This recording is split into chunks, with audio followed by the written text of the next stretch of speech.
প্রিয় শিক্ষার্থী বন্ধুরা, আপনাদের জন্য আরেকটি নতুন ভিডিও নিয়ে আসলাম। বাংলা সাহিত্যে মধ্যযুগ নিয়ে গুরুত্বপূর্ণ কিছু তথ্য। প্রথম প্রশ্নটি, পুঁথি ও লোকসাহিত্যে রচিত হয় মধ্যযুগে। প্রাকৃত পৈঙ্গল রচিত হয় অন্ধকার যুগে। চম্পু কাব্য হচ্ছে গদ্য পদ্য মিশ্রিত একটি কাব্য। চৈতন্য যুগে যে সময়কালকে বোঝায় সেটা হচ্ছে 1501 থেকে 1600 এই সময়কে বোঝায়। ডক্টর মোহাম্মদ শহীদুল্লাহর মধ্যযুগকে ভাগ করেন দুই ভাগে, যথা পাঠান আমল ও মোঘল আমল।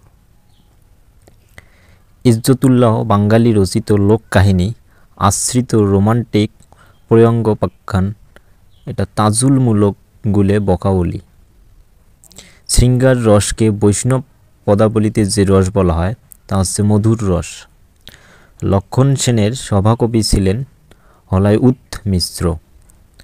ব্রাহ্মণ্য শাসনের বদলে মুসলিম শাসন প্রচলনের মনোভাব ব্যক্ত হয় নিরঞ্জনের রুমা বা নিরঞ্জনের উষ্মা কবিতায়। খাঁটি বাংলায় রচিত প্রথম কাব্যগ্রন্থ শ্রীকৃষ্ণ কীর্তন।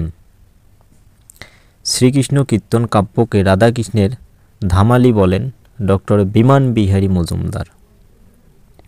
শ্রীকৃষ্ণ কীর্তনের কিছু অংশ নেওয়া হয়েছে জয়দেবের গীত গোবিন্দ থেকে।